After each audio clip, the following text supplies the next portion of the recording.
Hello everyone, this is प्रीति। आज हम practice करने वाले हैं क्लास 12th के चैप्टर नंबर 2 के क्वेश्चंस को। ये क्वेश्चंस आपकी प्रिपरेशन के लेवल को चेक करने के लिए और उसको एनहांस करने के लिए है।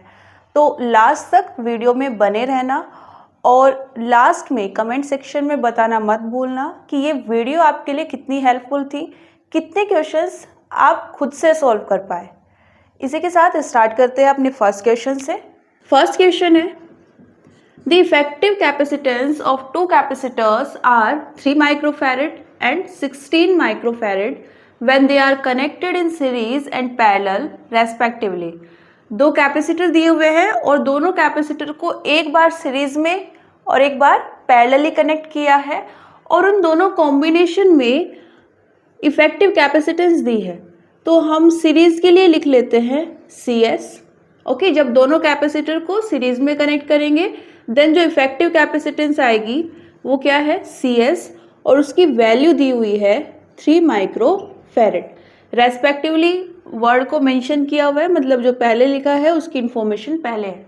ओके, देन पैरेलल के लिए हमारे पास है 16 माइक्रोफैरड। ओके, दो कैपेसिटर है, मान लेते हैं C1 एंड C2। इन दोनों की हम बात कर रहे हैं। सीरीज में ऐड करेंगे तो ये आएगा, पैरेलली ऐड करेंगे तो ये आएगा। हमें क्या चाहिए, इन दोनों की एक्चुअल वैल्यू हमें फाइंड करनी है। ओके, कैसे कर सकते हैं, जब हम इन दोनों को सीरीज में ऐड करेंगे तो CS किसके इक्वल आना चाहिए, C1 C2 divided by C1 plus C2, है ना। क्यों, ये आएगा एलसीएम लेने के बाद। हम इसको कुछ इस तरह लिख सकते हैं,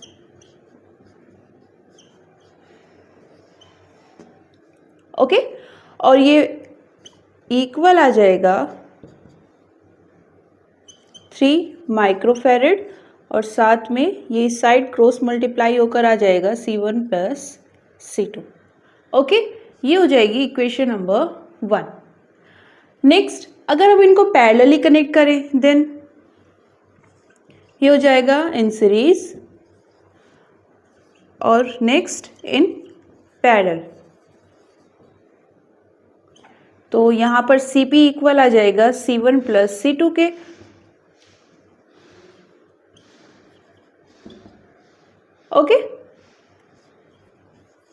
ओके, अब यहां से इन दोनों को सोल्व करके हम क्या निकाल सकते हैं, C1 और C2 की सेपरेट वैल्यूज। इक्वेशन नंबर 2 से 1 में हम वैल्यू प्लेस कर सकते हैं किसकी, C1 प्लस C2 की। ओके, कितना आएगा 16। मतलब अगर हम इन दोनों को मल्टीप्लाई करें तो कितना आना चाहिए, 48।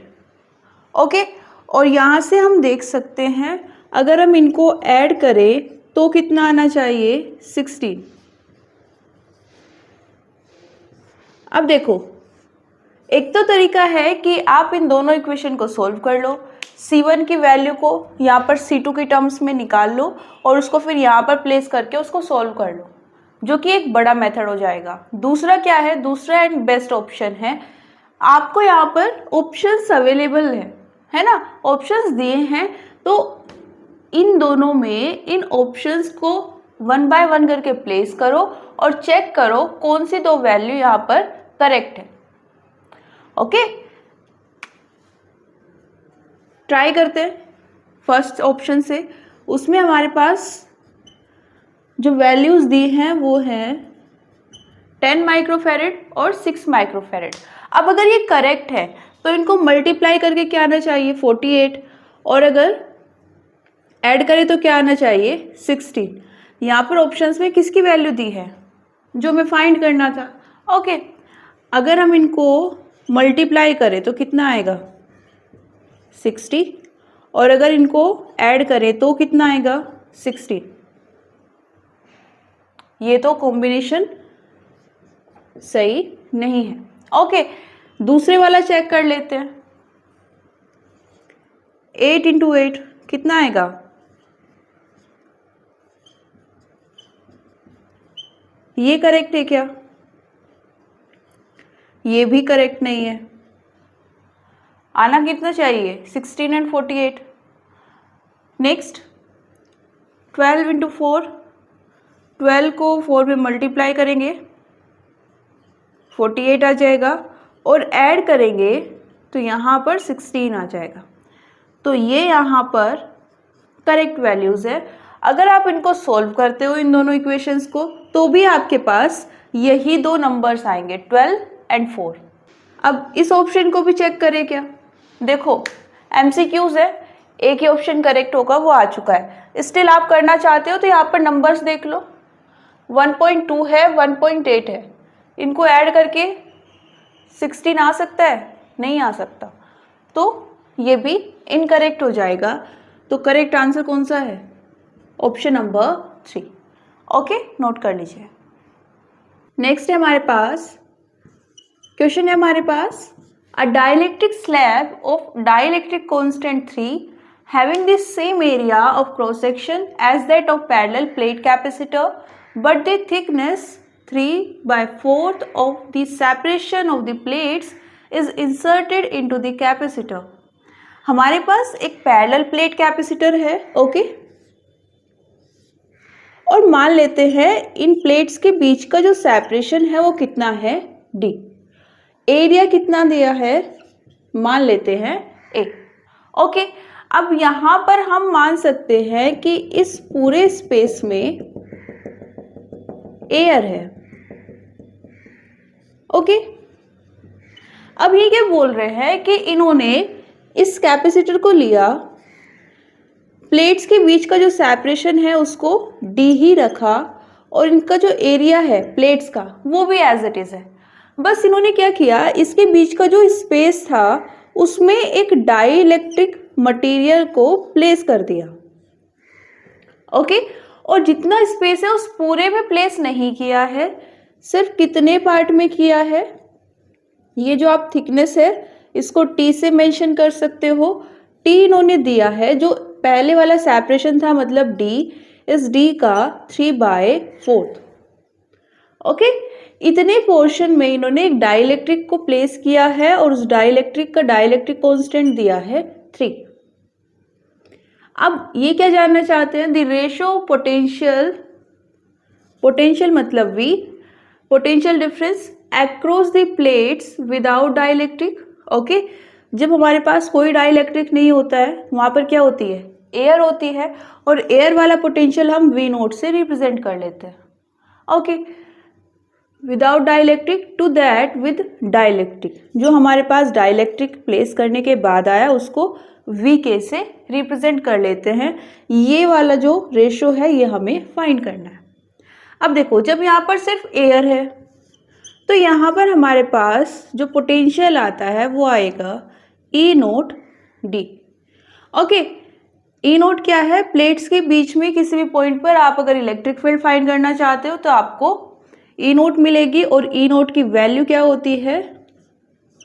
Sigma by epsilon naught. Sigma हो जाएगी चार्ज डेंसिटी, जो कि प्लेट्स के ऊपर चार्ज है ना, उस चार्ज की चार्ज डेंसिटी। अब यहाँ पर डाइइलेक्ट्रिक है, यहाँ पर जो पोटेंशियल आएगा क्या वो भी E0 D होगा? नहीं, वो थोड़ा चेंज हो जाएगा। कैसे? देखो, इलेक्ट्रिक फील्ड यही रहेगी, लेकिन यहाँ पर जो सेपरेशन है,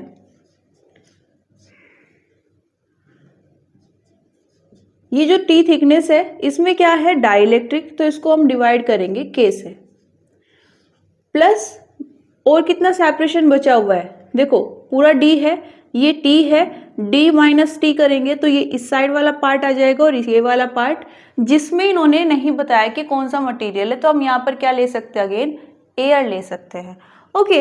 अब यहाँ पर एयर के लिए डाइइलेक्ट्रिक कितना होता है? 1 होता है, ओके। एयर की अगर हम बात करते हैं तो उसके लिए डाइइलेक्ट्रिक 1 होता है, तो ये यहाँ पर 1 रखेंगे। रखना है तो रख सकते हो, वरना नेसेसरी नहीं है, ओके। तो ये हमारे पास एक्सप्रेशन आ गया। क्या कर सकते हैं? इसको इससे डिवाइड कर सकते हैं, बिकॉज यही हमें चाहिए था।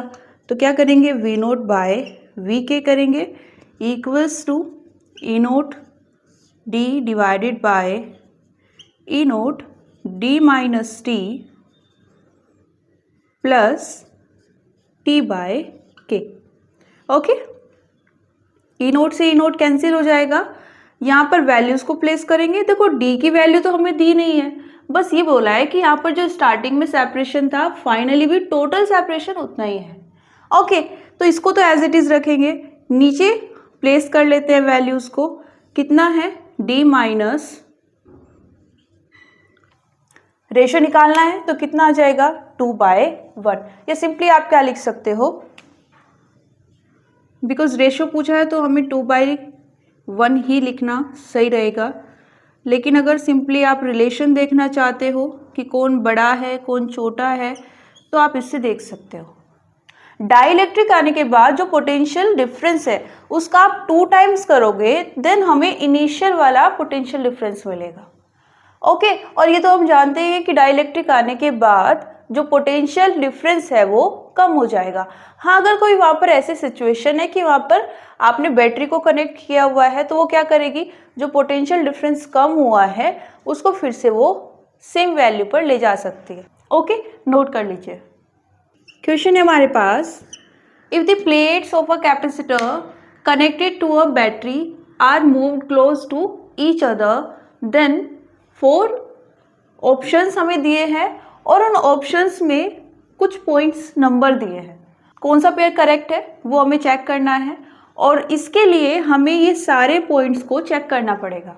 स्टार्ट करते हैं, एक फिगर ड्रॉ कर लेते हैं। पहले हमारे पास ये कैपेसिटर है और इसको यहाँ पर इन्होंने एक बैटरी से कनेक्ट किया हुआ है। मान लेते हैं वोल्टेज यहाँ पर कितनी है, V0। ओके, किसकी, बैटरी की। ये मेरे पास कैपेसिटर है।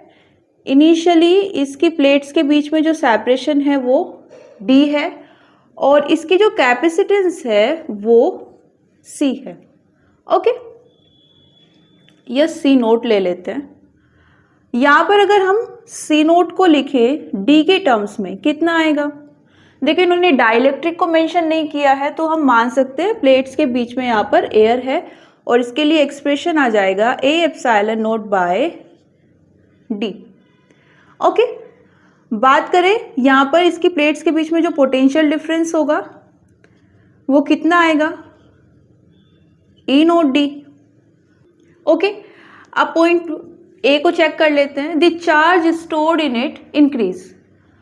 मेरे पास ये कैपेसिटर है, इसमें जो चार्ज स्टोर होगा उसको हम कैसे लिख सकते हैं, CV से रिप्रेजेंट कर सकते हैं। ओके, अब अगर चार्ज स्टोर हो रहा है दैट्स मीन इनमें से कोई एक वैल्यू या फिर ये दोनों इंक्रीज होनी चाहिए, तब यहाँ पर चार्ज इनहांस हो सकता है। तो पॉइंट ए को हम इससे चेक करेंगे। पॉइंट बी को कैसे चेक कर सकते हैं, the energy stored in it decreases. Energy मतलब हाफ CV² की बात कर रहे हैं, तो इस पॉइंट को हम इस एक्सप्रेशन से चेक कर सकते हैं। Okay, point number C, capacitance increases. ये क्या कर रहे हैं, D को चेंज कर रहे हैं, सेपरेशन को चेंज कर रहे हैं और बोल रहे हैं कैपेसिटेंस इंक्रीजेस। तो यहाँ पर C को हमें किसकी फॉर्म में यूज़ करना होगा, D की फॉर्म में, तो हम ये वाला एक्सप्रेशन यूज़ करेंगे। Okay, next option D, the ratio of charge to its potential remain constant. Charge divided by potential, इसका ये रेशो किसके इक्वल होता है, C के। तो हम इसको यहाँ से चेक कर सकते हैं। और point number E, product of charge end voltage, ये हो जाएगा। ओके, अब देखो फर्स्ट थिंग, अगर आप पोटेंशियल चेक करो, ये तो क्या है, वो वोल्टेज है जो बैटरी प्रोवाइड कर रही है। हमें कौन सी चाहिए, इस फॉर्मूला में कौन सी वोल्टेज आती है, कौन सा पोटेंशियल डिफरेंस आता है, जो कैपेसिटर की प्लेट्स के बीच में है, और उसको हम D की टर्म्स में कुछ इस तरह लिख सकते हैं। ओके, अब यहाँ से देखकर क्या लग रहा है, अगर D इंक्रीज होगा तो V भी हो जाएगा, D डिक्रीज होगा तो V भी डिक्रीज हो जाएगा। मतलब V डायरेक्टली प्रोपोर्शनल होता है V के, या V डायरेक्टली प्रोपोर्शनल होता है। ओके, लेकिन यहाँ पर हमारे पास क्या है, बैटरी। इससे पहले अभी हमने मेंशन किया था कि अगर हमारे पास बैटरी है तो अगर वोल्टेज कम होगी तो बैटरी उसको फिर से इंक्रीज कर देगी, है ना। जब तक वहां पर सप्लाई है आप वहां पर कुछ भी कर लो, जो कैपेसिटर की प्लेट्स के बीच में पोटेंशियल डिफरेंस है वो डिक्रीज नहीं होगा। कितना रहेगा? जितनी बैटरी की पोटेंशियल है, जितनी बैटरी की वोल्टेज है, उसी के इक्वल रहेगा। ओके, तो यहां पर फिर हम V को क्या प्लेस कर सकते हैं? V नोट के इक्वल प्लेस कर सकते हैं।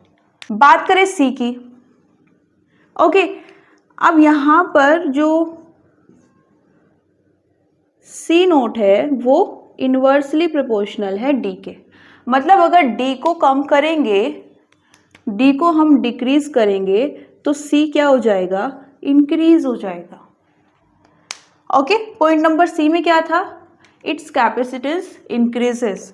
तो सही बात है, अगर हम D को डिक्रीज कर रहे हैं तो कैपेसिटेंस इंक्रीज हो जाएगी। ओके, तो ये पॉइंट नंबर जो C है ये करेक्ट है। ओके, अब आ जाते हैं B पॉइंट में। ये जो एनर्जी है वो किस किस पर डिपेंड करेगी? C पर डिपेंड करेगी और V पर डिपेंड करेगी। C कितना है? C note. ओके, और V कितना है? V note. V note same रहेगा, तो अगर C कम होगा तो पोटेंशियल एनर्जी कम हो जाएगी, C ज़्यादा होगा तो U भी ज़्यादा हो जाएगा। ओके, हमें अभी पॉइंट नंबर C से क्या कंक्लूजन निकाला है कि C नोट इंक्रीज हो रहा है। मतलब जब C नोट इंक्रीज हो रहा है तो पोटेंशियल एनर्जी भी इंक्रीज हो जाएगी। मतलब जो एनर्जी स्टोर्ड है कैपेसिटर की प्लेट्स के बीच में वो भी इंक्रीज हो जाएगी। इन्होंने क्या बोला है? The stored energy decreases. तो ये ऑप्शन इनकरेक्ट है। ओके, यहाँ पर आ जाते हैं। कैपेसिटेंस कितनी है? C note. वोल्टेज कितनी है? V note.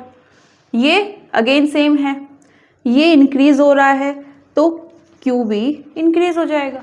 इन्होंने क्या बोला है? The charge stored in it increases. तो बात करेक्ट है, सही है। Okay, next, the ratio of charge to its potential remain same. देखो, Q divided by V, Q charge है, V कितना है यहाँ पर? V note. इन दोनों का जो रेशियो आएगा वो किसके इक्वल होगा? C नोट के। और C नोट तो चेंज हो रहा है। जब C नोट चेंज हो रहा है दैट्स मीन ये रेशियो चेंज हो रहा है। ठीक है, तो जो पॉइंट नंबर D है वो भी इनकरेक्ट है, ये सेम नहीं रह सकता। ओके, बात कर लेते हैं पॉइंट नंबर E की। The product of charge end voltage increases. इसको हम क्या लिख सकते हैं? Q V note. V note यहाँ पर क्या है? कांस्टेंट है। क्या Q भी कांस्टेंट है? नहीं। हमारे पास ये फॉर्मूला है, इसमें अगर आप Q की वैल्यू को निकालोगे तो क्या आएगी? C V note. V note same है लेकिन C तो चेंज हो रहा है, और C नोट चेंज होगा तो Q की वैल्यूज भी चेंज होगी। ओके, तो हम यहाँ से कंक्लूजन क्या निकाल सकते हैं कि अगर हम इन दोनों का प्रोडक्ट ले रहे हैं तो जो रिजल्ट आएगा वो सेम नहीं होगा, चेंज होगा। कैसे चेंज होगा? इंक्रीज होगा या डिक्रीज होगा? Q यहाँ पर इंक्रीज हो रहा है, तो अगर हम इस प्रोडक्ट की बात करेंगे तो ये भी ओवरऑल इंक्रीज ही होगा।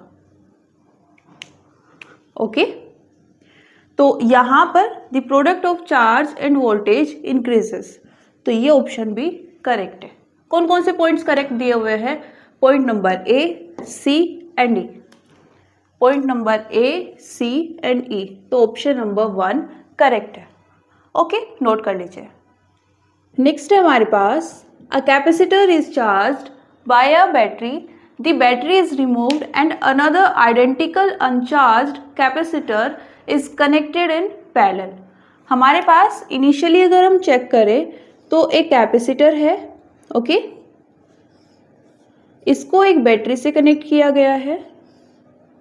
मान लेते हैं जो वोल्टेज है बैटरी की वो V नोट है, ओके, और यहाँ पर जो कैपेसिटेंस है वो C है, इस कैपेसिटर की C, और यहाँ पर जो चार्ज होगा उसको मान लेते हैं Q है। देखो, कैपेसिटर की कैपेसिटेंस इन्होंने मान लेते हैं गिवन है ना, वो हमें पता होगी।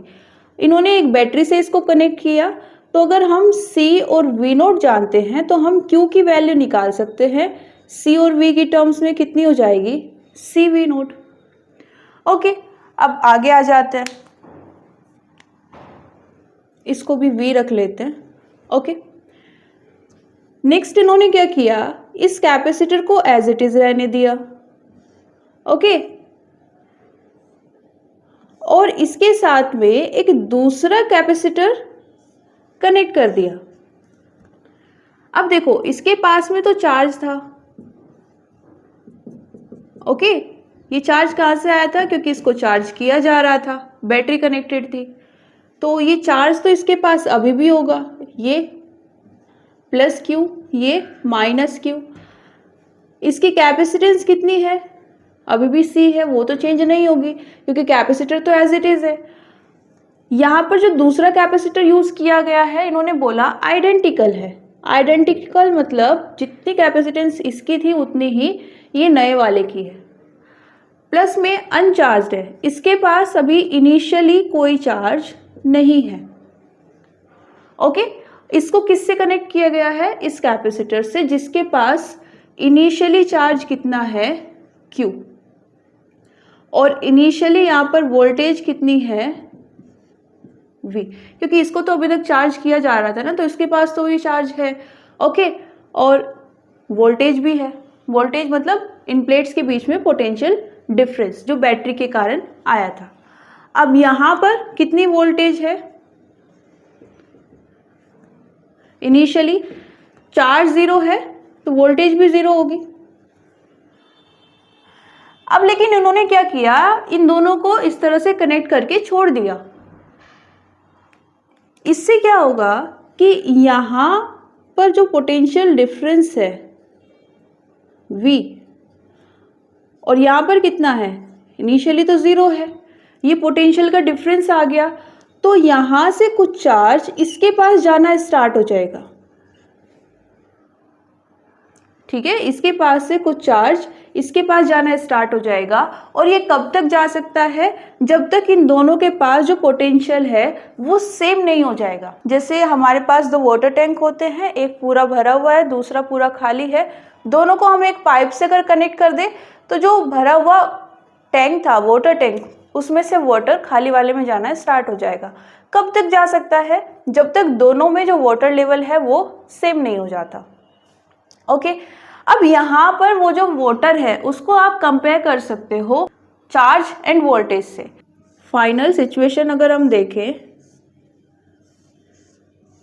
तो ये दो मेरे पास कैपेसिटर है, दोनों की कैपेसिटेंस C है।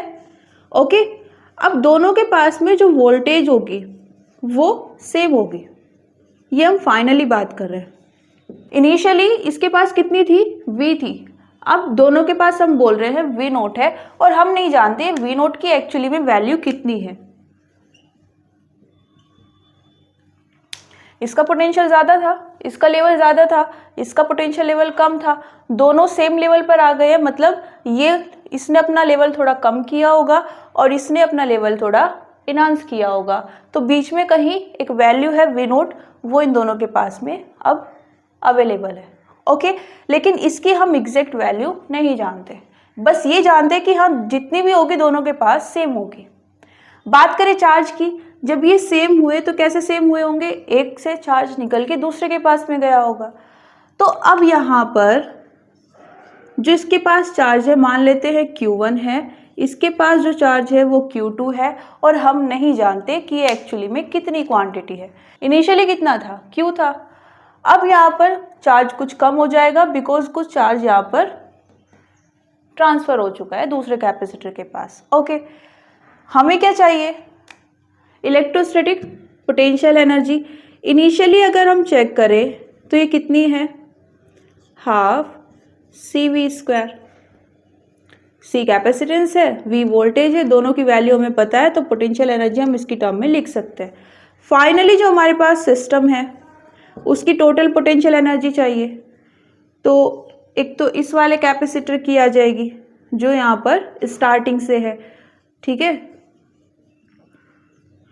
और एक यहाँ पर जो फाइनली आया है जो अनचार्ज्ड है उसकी पोटेंशियल एनर्जी जो स्टार्टिंग से है और एक जो अनचार्ज्ड है, दोनों की पोटेंशियल एनर्जी को हमें ऐड करना है। कैसे? यही फॉर्मूला अप्लाई कर सकते हैं। हाफ, इसकी कैपेसिटी कितनी है C, वोल्टेज कितनी है V नोट, इसकी कैपेसिटी कितनी है C है, वोल्टेज कितनी है V नोट, ये कितना आ जाएगा C V नोट स्क्वायर। अब देखो C तो हमें पता है कि कैपेसिटी दोनों की सेम है और हमने बोला है कि एक की अगर C है तो दूसरे की भी C होगी, लेकिन यहाँ पर वोल्टेज ये अननोन है, ऐसा मान सकते हो। ये यहाँ पर आपको गिवन है और यहाँ पर आप जो फाइनली V नोट ले रहे हो उसको आपको निकालना पड़ेगा कि ये V की कितनी टाइम्स है। देखो हमें यहाँ पर Q1 पता है क्या? नहीं, लेकिन Q1 को हम किसकी टर्म्स में लिख सकते हैं? C और V नोट की। कितना आ जाएगा? ये आ जाएगा। यहाँ Q2 को भी किसकी टर्म्स में लिख सकते हैं? इनकी टर्म्स में लिख सकते हैं, और जिसमें हमें V नोट नहीं पता है। ओके, अब लगाते हैं यहाँ पर चार्ज कंजर्वेशन। चैप्टर नंबर 1 में हमने पढ़ा था। ओके, किसी भी सिस्टम के पास जो टोटल चार्ज है वो सेम रहता है। इनिशियल सिस्टम ये था, ओके, और फाइनल ये है। तो हम यहाँ पर इनिशियल सिस्टम टोटल चार्ज कितना था Q, फाइनल जो सिस्टम है, ठीक है, उसके पास टोटल चार्ज कितना है? इस कैपेसिटर के पास Q1 है, इसके पास Q2 है, तो total charge Q1 plus Q2। तो ये हो जाएगा Q equals to Q1 plus Q2। अब Q1 Q2 की वैल्यू हम किस में प्लेस कर सकते हैं? C V नोट की टर्म्स में। तो कर देते हैं, कितना आ जाएगा ये? ओके, ये कितना आ गया? 2C V note. यहाँ पर Q, इसको भी हम C और V की टर्म्स में प्लेस कर सकते हैं। यहाँ से आप देखो Q की वैल्यू भी निकाल सकते हो या फिर V नोट को Q की टर्म्स में निकाल सकते हो, लेकिन हमें यहाँ पर Q की टर्म्स में नहीं चाहिए, V नोट V की ही टर्म्स में चाहिए। तो हम क्या करेंगे? C V लेंगे, यहाँ C से C कैंसिल हो जाएगा और V और V नोट के बीच में रिलेशन क्या आएगा? 2 times of V note. Okay, इसको हम क्या लिख सकते हैं? V नोट की वैल्यू कितनी है? V/2। ओके, यहाँ पर प्लेस करेंगे फ्रॉम 1, ये आ जाएगा C V note square by 4, sorry V square by 4, 1/4 C V square. Initially कितनी थी? हाफ C V स्क्वायर, अब कितनी है? 1/4 C V स्क्वायर, या फिर क्या लिख सकते हैं? 1/2 ऑफ इनिशियल। ओके, देखो यहाँ पर थोड़ा सा और अगर क्वेश्चन में क्लैरिटी होती तो हमें चीज़ें सोल्व करना थोड़ा इजी हो जाता, आपके लिए थोड़ा सा समझना इजी हो जाता। बट इन्होंने कोई भी क्वांटिटी नहीं दी है। लाइक स्टार्टिंग में जो हमने कैपेसिटर यूज़ किया उसकी कैपेसिटेंस नहीं बताई, जो बैटरी यूज़ की उसकी वोल्टेज नहीं बताई, तो ये हमने खुद से कंसीडर कर ली। ओके, ऐसा मान ले कि हमारे पास है। ओके, इनकी वैल्यू हमें फाइंड करने की ज़रूरत नहीं है। उसके बाद Q भी नहीं था तो Q हमने फिर इन दोनों की हेल्प से निकाल लिया। तो मतलब इस क्वेश्चन में जो बेसिक रिक्वायरमेंट है वो C और V की है। जो आपको कैपेसिटर दिया है, जो आपको बैटरी दी है, उनकी क्वांटिटीज आपको पता होनी चाहिए। ओके, ये पता है देन आप Q निकाल सकते हो।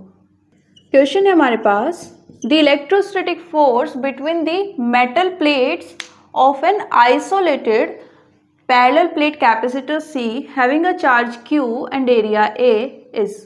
इलेक्ट्रोस्टैटिक फोर्स हमें फाइंड करना है कहाँ पर? कैपेसिटर की प्लेट्स के बीच में। ये मेरे पास पैरेलल प्लेट कैपेसिटर है। एरिया कितना है दोनों का? A। एक के पास प्लस Q चार्ज है तो दूसरे के पास कितना होगा? माइनस Q चार्ज होगा। दोनों के बीच का सेपरेशन मान लेते हैं कितना है? डी। ना हमें एयर की बात की है ना ही डाइलेक्ट्रिक की, तो हम क्या कर सकते हैं, एयर को कंसीडर कर सकते हैं। ओके, अब इन्होंने बोला है इन दोनों प्लेट्स के बीच में फोर्स कितना है। देखो मान लेते हैं ये प्लेट P है, ओके, और ये प्लेट S है। हमें क्या चाहिए, force between P and S। Okay, magnitude चाहिए। कैसे निकाल सकते हैं, देखो फोर्स कहाँ से आ सकता है, फोर्स आ सकता है इलेक्ट्रिक फील्ड से, फ्रॉम QE। सपोज मैं यहाँ पर फोर्स निकाल रही हूँ ऑन प्लेट S, किसके कारण, P के कारण। S प्लेट पर मैं क्या निकाल रही हूँ, फोर्स निकाल रही हूँ, तो यहाँ पर जो चार्ज आएगा वो भी कौन सा आएगा, जो S प्लेट के ऊपर चार्ज है। लेकिन इलेक्ट्रिक फील्ड किसके कारण आएगी, जो P प्लेट के कारण है। ओके, हम यहाँ पर जब ये यूज़ करते थे, ये मेरे पास प्लस Q चार्ज है, ये मेरे पास स्मॉल q चार्ज है किसी पॉइंट P पर, और हम यहाँ पर इलेक्ट्रिक फील्ड निकालते थे, तो ये किसके कारण आती थी, इस प्लस Q चार्ज के कारण। और जो हम यहाँ पर फोर्स निकालते थे वो किस पर निकालते थे, पॉइंट P पर। ओके, मान लेते कोई पॉइंट ये A है जिस पर ये चार्ज है, ये पॉइंट P है इस पर ये चार्ज है, तो हम A के कारण P पर फोर्स निकालते थे और साथ में डिवाइड करते थे जो P पॉइंट पर चार्ज है उससे। तो वही यहाँ पर होगा। ओके, यहाँ पर दोनों के पास में Q चार्ज है, मैग्नीट्यूड की बात अगर हम करें तो ये कितना आ जाएगा, Q आ जाएगा। ओके, बात करें इलेक्ट्रिक फील्ड की, प्लेट्स के बीच में किसी भी पॉइंट पर आप चेक करते हो, हमें यहाँ पर सिर्फ एक प्लेट के कारण देखना है, तो वो कितना आ जाएगा, सिग्मा बाय 2 एप्सिलॉन नॉट। कोई प्लेट है, सपोज ये पॉजिटिवली चार्ज है, इसके आसपास कोई पॉइंट हम मान सकते हैं, कोई पॉइंट x है, इस पर अगर आप इलेक्ट्रिक फील्ड निकालोगे तो इसकी वैल्यू क्या आएगी, सिग्मा बाय 2 एप्सिलॉन नॉट। और डायरेक्शन की अगर हम बात करें तो ये इस साइड आएगी, मतलब आई कैप डायरेक्शन में, क्योंकि चार्ज पॉजिटिव है, यहाँ पर कोई चार्ज नहीं है, इसको भी पॉजिटिव कंसीडर कर सकते हैं, पॉजिटिव पॉजिटिव को रिपेल करेगा। ओके, नॉर्मली हम यहाँ पर जो E की वैल्यू रखते हैं पैरेलल प्लेट्स के बीच में किसी भी पॉइंट पर, वो होती है sigma by epsilon not. But मत भूलना कि वो यहाँ पर दोनों प्लेट पर जो चार्ज है उन दोनों के कारण आती है। ठीक है, सपोज मैं यहाँ पर कोई पॉइंट ले रही हूँ, तो इस पॉइंट पर कुछ इलेक्ट्रिक फील्ड इसके कारण आएगी, कुछ इसके कारण आएगी, वो टोटल ये होती है जिसको हम E नोट से रिप्रेजेंट करते हैं। क्वेश्चन में जो पूछा गया है वहां पर हमें किसी एक प्लेट को लेना है, उसके कारण इलेक्ट्रिक फील्ड चाहिए, तो वो हम यहाँ पर कितनी लेंगे, sigma by 2 epsilon naught. Okay okay, ये कितना आ जाएगा, sigma by 2 epsilon naught. Sigma क्या होती है, चार्ज डेंसिटी होती है। कौन सी charge density, surface charge density. तो इसको आप कैसे निकाल सकते हो, जिस सरफेस की बात कर रहे हो उसका एरिया लेना है और उस पर जो टोटल चार्ज है। हम किस सरफेस की बात कर रहे हैं, P सरफेस की बात कर रहे हैं, तो इस पर टोटल चार्ज कितना है, Q, और एरिया कितना है, A। तो यहाँ पर सिग्मा की वैल्यू को रख सकते हैं, force on S due to P। Similarly क्योंकि हम मैग्नीट्यूड निकाल रहे हैं और हम कूलम्बिक फोर्स की बात कर रहे हैं, इलेक्ट्रोस्टैटिक फोर्स है ना, तो इतना ही फोर्स किस पर लगेगा, P पर लगेगा, किसके कारण, S प्लेट पर जो चार्ज है उसके कारण। और वही इन्होंने पूछा है कि दोनों प्लेट्स के बीच में फोर्स कितना है, तो कितना आ जाएगा, Q² divided by 2A epsilon not. अब इन्होंने बोला है independent of the distance between the plates, linearly proportional to the distance between the plates. Force क्या यहाँ पर डिस्टेंस पर डिपेंड कर रहा है, नहीं। प्लेट्स के बीच में जो डिस्टेंस है वो कितनी है, D। क्या यहाँ पर D है, नहीं, तो ऑप्शन नंबर 2 इनकरेक्ट है। D नहीं है मतलब इंडिपेंडेंट है, जो आपको एक्सप्रेशन में नहीं दिखाई दे रहा है ना, या जिसको आप वहाँ पर किसी भी तरह नहीं ला सकते, तो उससे वो क्वांटिटी इंडिपेंडेंट है। तो यहाँ पर जो फोर्स है वो इंडिपेंडेंट है किससे, distance between the plates. Okay, note कर लीजिए। नेक्स्ट है हमारे पास 27 drops of same size are charged at 220 volt each. They combine to form a bigger drop. Calculate the potential of the bigger drop. यहाँ पर हमें potential चाहिए. इन्होंने बोला है स्टार्टिंग में हमारे पास 27 ड्रॉप्स थी, सबका सेम साइज था, और जो टोटल पोटेंशियल था वो कितना था सबके पास 220 वोल्ट. ओके, मान लेते हैं उनकी रेडियस कितनी रही होगी, आर. ओके, अब यहाँ पर ये बोल रहे हैं इन सब को मिलाने के बाद एक सिंगल ड्रॉप बनाई गई, तो वो साइज में बड़ी होगी ऑफ कोर्स. ओके, और मान लेते हैं इसकी रेडियस फिर कितनी होगी, मान लेते हैं स्मॉल आर. अब इसके पास में टोटल पोटेंशियल हमें फाइंड करना है. ओके, ये मान लेते हैं V नोट है. अब देखो इन्होंने ये मेंशन नहीं किया है कि पोटेंशियल कहाँ पर निकालना है, तो हम कहाँ पर निकालेंगे, ये जो ड्रॉप्स हैं इनके सरफेस के किसी भी पॉइंट पर, है ना. सरफेस के किसी भी पॉइंट पर निकालोगे तो सेम आएगा. और अगर हम उसके एक्सप्रेशन की बात करें तो वो कितना होगा,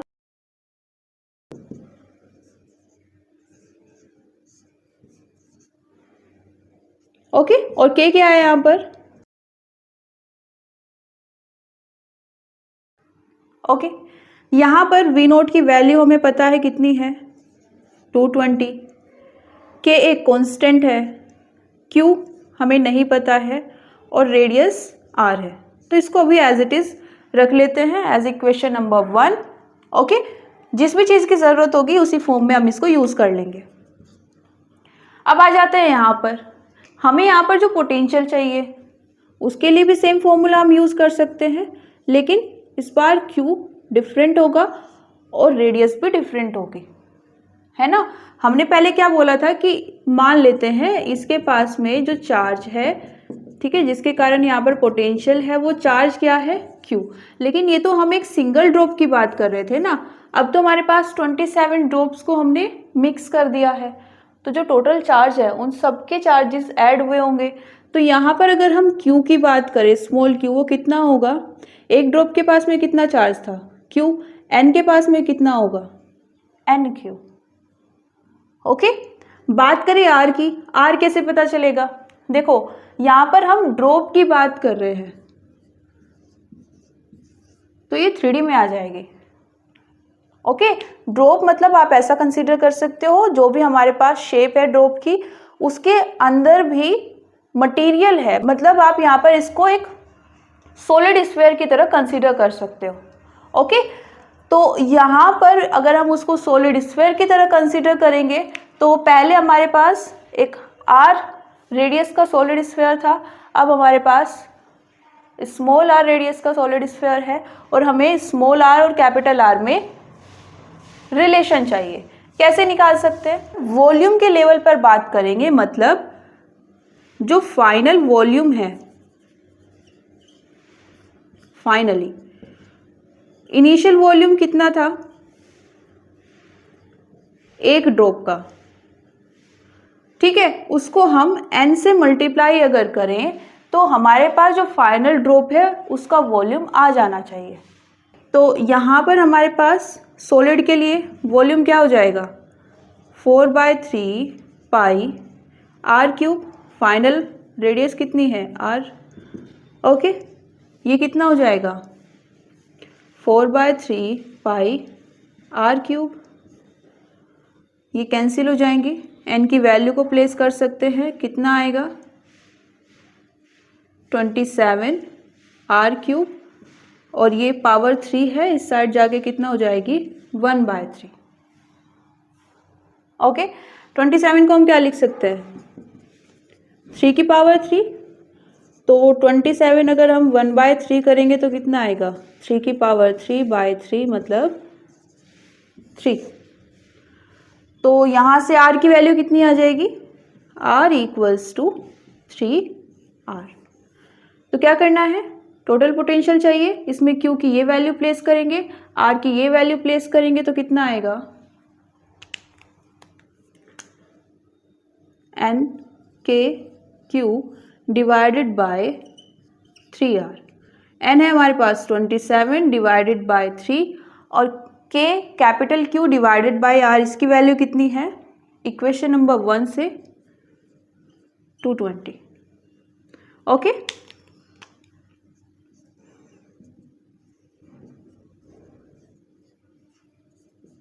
मल्टीप्लाई करेंगे आंसर आ जाएगा, नोट कर लीजिए। नेक्स्ट है हमारे पास when a particle with charge plus q is thrown with an initial velocity v towards another stationary charge plus q, it is repelled back after reaching the nearest distance r from plus q। देखो हमारे पास एक plus Q charge है, okay, और ये situated है एक, मान लेते हैं पॉइंट ए पर। अब हम क्या करते हैं, एक दूसरा स्मॉल क्यू चार्ज लेते हैं और इसको थ्रो करते हैं इसकी साइड। ओके, अब आप इसको किसी भी तरह थ्रो करा सकते हो। ओके, मान लेते हैं ये किसी पॉइंट पी पर चला जाता है। ओके, और इस पॉइंट पी की अगर हम ए से डिस्टेंस मेजर करें तो ये आर डिस्टेंस पर है, और ये आर डिस्टेंस कब है, जब हमने इसको जब थ्रो किया, ये कितनी स्पीड से किया या कितनी वेलोसिटी के साथ किया, v। ओके, अब इन्होंने बोला कि ये इसकी साइड जाएगा जब आप थ्रो करोगे, लेकिन इस आर डिस्टेंस पर पहुंचने के बाद ये रिपल बैक हो जाएगा, वापस आना स्टार्ट हो जाएगा। क्यों? क्योंकि यहाँ पर प्लस क्यू एक दूसरे पर रिपल्शन लगाएंगे, और जैसे कि यहाँ पर ये पहले से सिचुएटेड है, ये मूवमेंट में है, तो ये इसको वापस भेज देगा। ओके, अब इस सिचुएशन में इन्होंने बोला है कि देखो जब यहाँ पर वेलोसिटी v है तो ये r डिस्टेंस तक चला गया। ओके, अगर हम यहाँ पर वेलोसिटी को 2v कर दे तो हमें फाइनली r की वैल्यू बता दीजिए ये कितनी होगी। अगर हम वेलोसिटी को इनहांस कर दे तो क्या पॉसिबल है कि ये सेम डिस्टेंस तक जाएगा अगेन रिपल बैक होने से पहले, ये उससे ज़्यादा डिस्टेंस कवर कर सकता है या उससे कम डिस्टेंस, तो हमें प्रॉपरली क्या चाहिए, ये आर की वैल्यू चाहिए। ओके, कैसे निकाल सकते हैं, देखो यहाँ पर पॉइंट पी पर अगर हम बात करें, ये यहाँ पर गया, उसके बाद वापस आएगा, लेकिन जब ये वापस आना स्टार्ट करेगा तो बीच में एक मोमेंट के लिए ये रेस्ट में आएगा। ओके, पहले आप उसको स्पीड दे रहे थे इसलिए वो उसकी साइड जा रहा था, अब वहां पर उसको रिपल्शन मिल रहा है इसलिए वो वापस आ रहा है। अब क्योंकि जब बीच में ये जो रेस्टिंग पॉइंट है P, उस पर ये रेस्ट में आता है एंड देन वापस जाता है, तो यही हमारे पास पॉइंट है जिसको हम यूज करके इस क्वेश्चन को सॉल्व कर सकते हैं। किसी भी पॉइंट पर अगर हम चेक करें, जो टोटल एनर्जी होती है वो कांस्टेंट रहती है। किसी भी पार्टिकल की जो टोटल एनर्जी होगी वो सेम रहेगी, कांस्टेंट रहेगी, मतलब अगर हम चेंज निकाले वो कितना रहेगा, 0। और टोटल एनर्जी होती क्या है, kinetic energy plus potential energy. तो अगर हम इसमें चेंज की बात करें तो किस में चेंज होगा, change in kinetic energy plus change in potential energy, और ये कितना रहना चाहिए, 0। ठीक है, क्योंकि किसी भी पॉइंट पर जब हम बात कर रहे होते हैं या तो वहां पर काइनेटिक एनर्जी बढ़ रही होगी या पोटेंशियल एनर्जी कम हो रही होगी, तो वहां पर जो ओवरऑल मेजरमेंट रहता है वो यही है कि टोटल एनर्जी सेम रहेगी।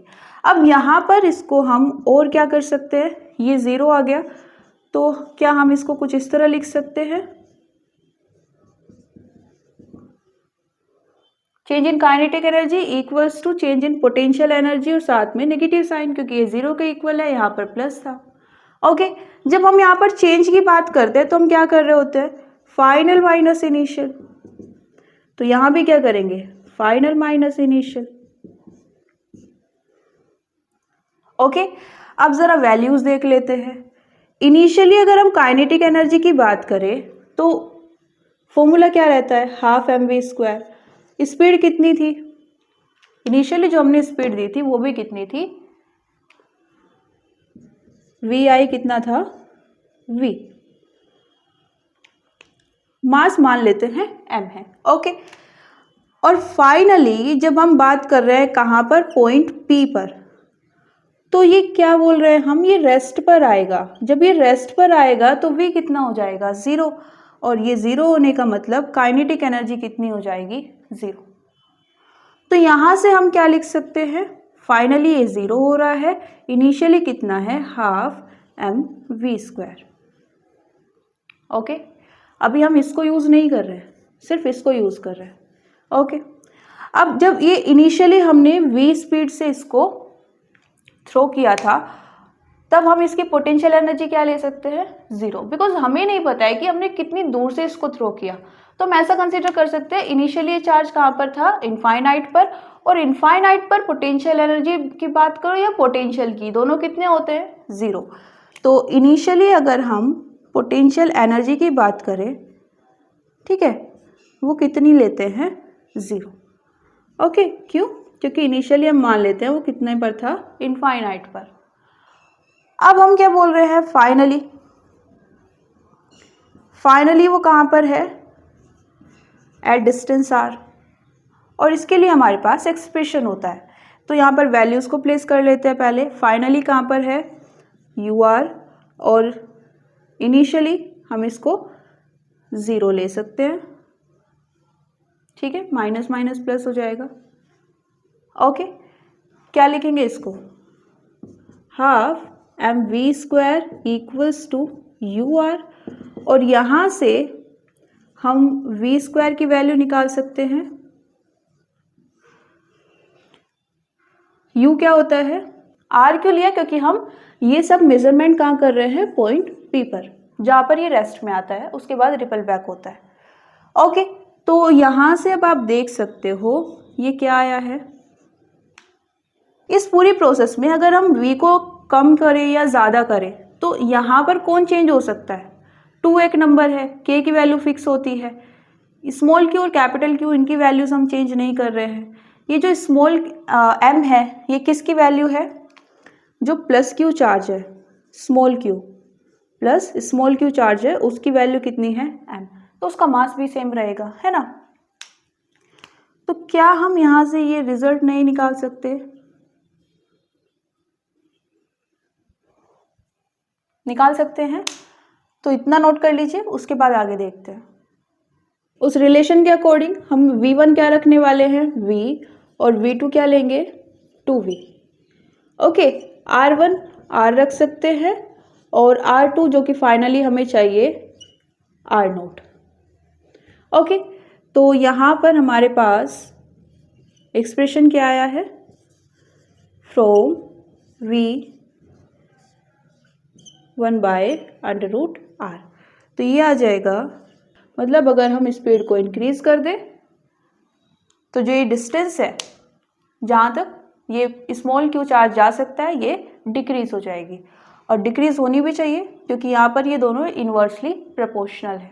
ओके, यहाँ से ये कैसे निकाला, सिंपली हम यहाँ पर इसको v इक्वल्स टू k/√r ले सकते हैं। k यहाँ पर प्रोपोर्शनैलिटी कांस्टेंट है, तो जब हम इस फॉर्मूला में ये वाली वैल्यूज प्लेस करेंगे तब भी k सेम रहेगा, जब ये प्लेस करेंगे तब भी ये सेम रहेगा k, और फिर उनको एक दूसरे से डिवाइड कर सकते हैं। ओके, अब ये वाले जो स्टेप है, ये लिखना, एक दूसरे से डिवाइड करना है। ओके, ये आप अगर ये चीज़ें समझ जाते हो तो इनको आप फाइनली स्किप कर सकते हो, जैसे हमने यहाँ पर किया। इसके बाद डायरेक्ट ये स्टेप लिख सकते हो अगर आपको बीच में इन स्टेप्स की क्लैरिटी है।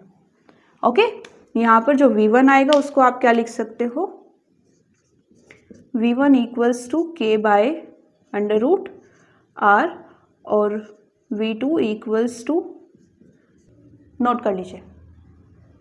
आज के लिए इतना ही, मिलते हैं नेक्स्ट क्लास में। Thank you everyone, see you soon.